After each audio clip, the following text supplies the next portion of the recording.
Today I'm not cooking, I'm looking back. I'm Chef Michelle Bernstein looking back at my best recipes I've made for you, or more accurately, your sweetie for Valentine's Day. But here's my twist, and you know how I love twists. It's dessert only. So join me for the best of Cupid Day desserts here on Souffle Taste.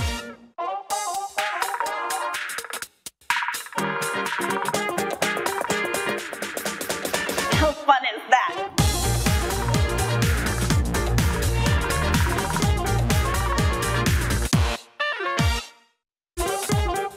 Good morning, Taste Buds. I'm Chef Michelle Bernstein, or as I'm known today, Little Cupid. Welcome to the Goya Kitchen here at JA World in Coconut Creek. But I'm not cooking today, no. With Valentine's Day upon us, I thought it would be fun to look back at some of my recipes for the most romantic day of the year. But even better, I'm going to look back on Valentine's Day desserts. So let's get cooking and looking back. Let's go back to last year for a fabulous romantic recipe. It's the Marnier Soufflé, a great dessert to impress anyone. I have never made souffle on camera for a reason, but I thought you and I should jump into this scary swimming pool together. So let's make a Marnier Soufflé. So I'm going to start whipping the egg whites and get them really nice and stiff. If your egg whites are at room temperature, they will come up and stiffen a lot quicker and a lot better than a cold egg white could ever. This is crème pâtissière, which is also called pastry cream, which is egg yolks and sugar. You whisk, whisk, whisk, and then you add a little bit of flour. You whisk that. You warm a cup of milk, and you add that in here, and then you pour all of this into the milk pot, and then you whisk it until it gets nice and thick like this. To add the Grand Marnier flavor, you add a little bit of Grand Marnier and a little bit of orange zest. I would say that came from probably about half an orange. And you combine that really well. Make sure your oven is set. We're going to set it at 375 because you want a really hot oven for a souffle. Now, next and really important thing, we've got these souffle dishes that I've buttered really, really well. The next thing you want to do is pour a little bit of sugar into them. Make sure you coat all the way around with sugar. So I stole a little bit of Jacques Pepin's souffle recipe and a little bit of my old souffle recipe to make this. I used to do souffles to order in a restaurant I used to cook in Washington, D.C., but it had been a while. Okay. So there you have that. Let's go ahead and make sure that our egg whites are as stiff as they need to be.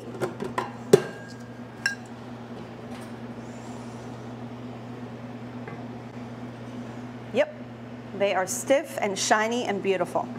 So little by little, we will add our egg white into the pastry cream. And this is how you do a fold. Go in the middle and flip it over.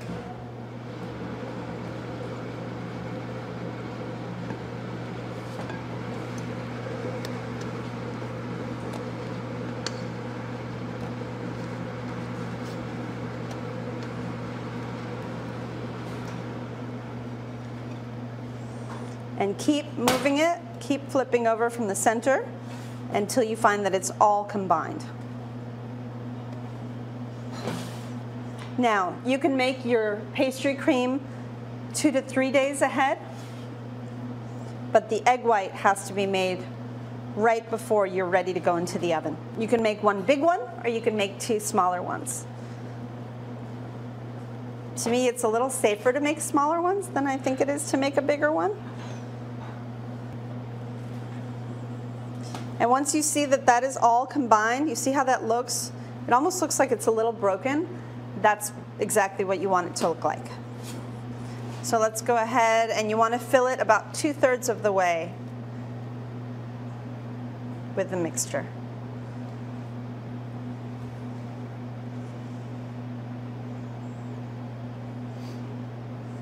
And there we have it.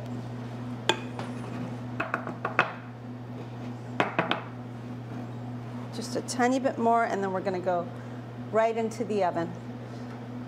Okay, let's see if our soufflés rise. Literally.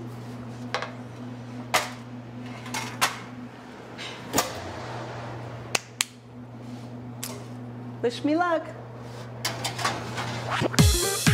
I think this is the moment of truth. Oh dear. We have souffle. So know that if you want a crowd to see this, you need to pull them out of the oven with everybody in front of you because they start to come down the second you take them out of the oven. So there's a couple of different ways that you can serve this. My favorite is to serve a little crème anglaise next to it, which is the base of all good things, including your favorite ice cream. It's basically just milk, cream, sugar, and a little bit of egg yolk cooked. So let's put one delicately on a plate. And if you go to a restaurant, normally what they do is they dig a little hole and they pour some anglaise into your souffle. Oh yeah, yeah. Which I think kind of cools it down at the same time as makes it even more delicious. Is that even possible? Because this looks pretty delicious. So let's give it a taste.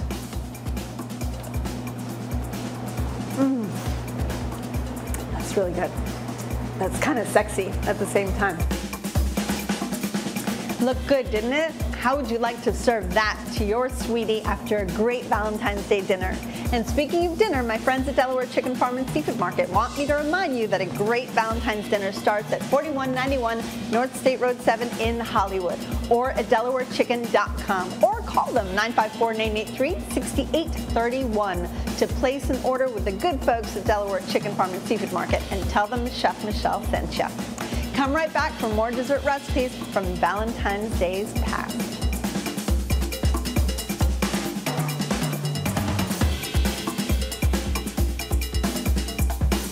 Come back to the Goya Kitchen at J.A. World, Michelle, and the food. This is Souffle Taste.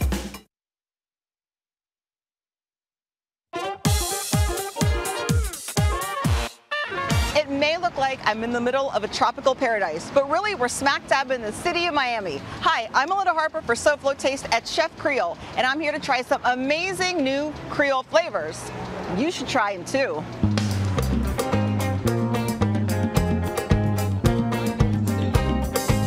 Well, hello, Chef. Bonsoir. Bonsoir. Comment ça va? Bien bien. Très. Oh, I love that. Oh, your French is improving very, very thank good. you so much. What are you making for us today? Look at all these great ingredients. Look here, look here, look here. We're making some Creole melody, which is jambalaya. Jambalaya. Now, I thought that was more of a Cajun dish. You know something? People got a misconception. Jambalaya is a Creole dish from the Creole people that came from Haiti under the French in Louisiana. Okay. So, of course, I don't want anyone to think that jambalaya is just limited to Louisiana. Oh, no. Don't forget the Creole people, the ones that came together and actually gave the flavor and actually helped give the reputation with the Cajun people. Watching Chef Creole cook is like watching an artist create a masterpiece. Once it's all finished, the jambalaya looks and smells amazing, and people love it. Chef, I was there. Your seafood jambalaya is a hit. What are some other signature dishes? Well, we got a whole snapper. You've got a side of rice and red beans. Rice and red beans. Okay. Are those tostones? That's tostones, but in this particular time, you gotta say banan pezis. Let me hear you say Banan pezi. Woo-wee! Okay. This is pork. It's called griot. Griot. This is a Creole staple. And then you've got the rice and the bean sauce. And I got the white rice with the bean sauce, but we would call it sauce pois. Sauce pois. Ooh, man. And then, of course, Chef, this is what we saw you make, your seafood jambalaya. Ooh-wee. And don't forget now, we get real creative. The Chef Creole melody jambalaya. Mad scientist. Of course. Well, I can attest to this, Chef. You've been busy all day. Everybody loves your food. You've had a line of cars wrapped around this building for takeout. So you're thriving and you're growing. Well, you know, we don't want to just keep the success all to ourselves. Absolutely. So this is the opportunity right now where we want to give the opportunity to the people out there to have their own franchise. We've been doing this for the past 29 years. Impressive. And we felt it was time. We've got the system, we've got the residual effect of the recipe tasting the same all of the time, and now it's time for everyone out there to have the opportunity to have a Chef Creole franchise. Absolutely. And you know what? They can find out more about that on your website. ChefCreole.com. You're going to come to the website, and all the information is there. We have several locations in order to back up, give the credibility that Creole style is in the house. And remember, it tastes so good, and it's Creole Style. Welcome back to Souffle Taste. I'm Chef Michelle Bernstein. My next recipe comes from my Valentine's Day show, aptly named Be My Valentine 2018. Trust me, I'm not the one who comes up with the titles for the shows. Anyway, this recipe has the big three of Valentine's Day: chocolate and wine and the color of Valentine's. Watch my recipe for chocolate red wine cake. I wanted to teach you this chocolate cake recipe. It's a little funky. It is a red wine chocolate cake, and then we made a red wine chocolate frosting to go on top of it. So you start out, and I already started this part, you cream some butter and sugar together, and you need to do it for at least 5 minutes. So I'm pretty much almost, no, I'm there, until it's nice and smooth. Then you add 1 egg at a time, once it's incorporated, with a little vanilla. You add the other egg. Over here, I'm combining flour with organic cocoa. I love to use organic cocoa, and some salt and baking soda all together. And then little by little, we're going to alternate red wine with our dry ingredients. So on a nice low speed, start out with the dry. Once the dry is incorporated, go ahead and add wet. All right, add a little bit more of the dry. And every once in a while, just stop your machine and go ahead and use a rubber spatula to scrape down the sides, because that's where everything accumulates. Okay, and let's keep going. And then my last amount of dry goes back in. All right, so once that is well combined, go ahead and make sure that you grease a bundt pan really well. Get all of that batter into your bundt pan, and let me show you what the cake looks like when it's done. Look how pretty that is. So this is the red wine chocolate cake. All right, so to make red wine and chocolate glaze, I have chocolate chips that have now melted in right on top of a water bath. I just barely heated a little bit of wine here, but it's such a small amount. It's like a quarter cup.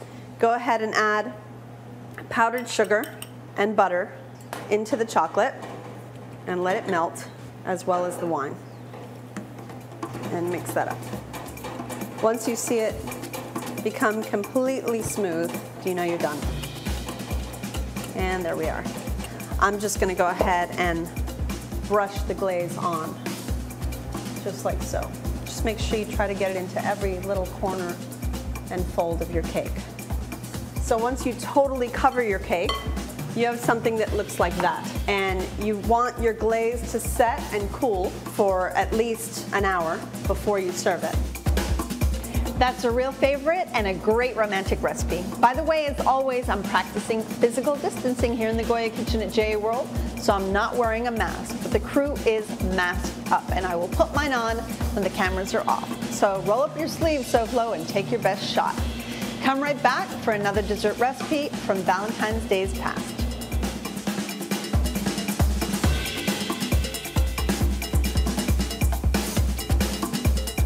To get a taste of what we made on today's show, at least two-dimensionally, go to SouffleTaste.com. It's the be-all, end-all of Souffle Taste. Souffle Taste will return right after this.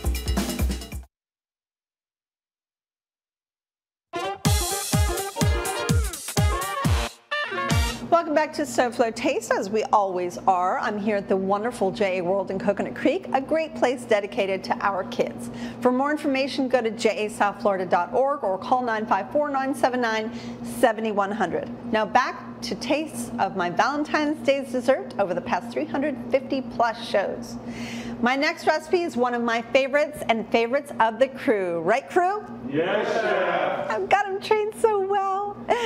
So here comes my recipe for wonderful red velvet cupcakes. I underline my recipe because with the popularity of red velvets, there are some questionable recipes out there, but this is the one I found to be the best. So watch and enjoy. This is my recipe for red velvet. It could be a cake and it could be cupcakes. To get started, you have to cream butter and sugar together.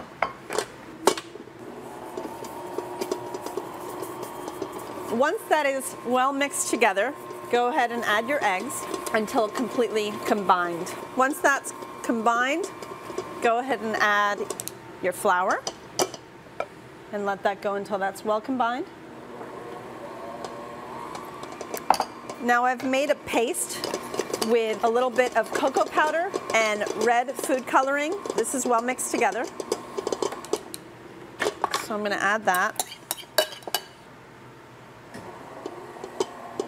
That's no secret to when it's combined because the whole thing will turn a nice red color. Once that's finished, you're going to add, using a rubber spatula, a little bit of water, the vanilla extract, the vinegar, and sour cream. The sour cream, of course, makes it really nice and moist. It only takes about 12 minutes to bake, so they're really super easy. And once they're finished, this is how they come out. I always use these pretty foil cups or different types of cupcake. And then the cream topping is always, traditionally, cream cheese, a little bit of powdered sugar and butter whipped up together. And you can shape it as you wish. Some people like a little bit more frosting than others. And then you can have a little bit of fun with it. This is really delicious. They're little crispy chocolate pearls. So you can add some of those onto the frosting. Or you can find these really cool colored sugars and we add it to the top. Or there's these pink sugars that are really sweet. You could also add for fun. Now that's a great red velvet recipe, and if you want any of my recipes, just scan this QR code and you'll be off to the Souffle Show's website. It's there and you'll find all my recipes and more. Now come right back.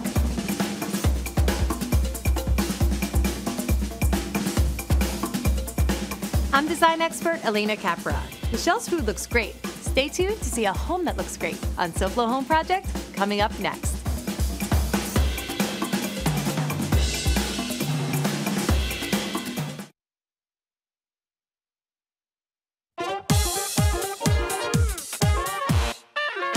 Well, that's a look back at my best of Valentine's Day's desserts. Any one of them can guarantee to be the perfect end to a romantic dinner even Cupid would be proud to serve. Next week, is your lunch hour more like your lunch 10 minutes? I've got lunch recipes that will add taste in your taste on the next Souffle Taste. Now let's check in with design expert Elena Capra to see what she's got coming up on Souffle Home Project at 11. Hey Elena. Hi Michelle, so love is in the air today. Coming up on Souffle Home Project, we are going to share with you some great Valentine's Day DIY ideas that will bring a little cheer and love to your home decor and for your loved one. Okay Elena, thanks. We'll stay glued. So taste buds, be smart, be safe, and be vaccinated. And I'll see you here next week. Taste buds, have a great week. Love you. Mwah, goodbye, and good taste.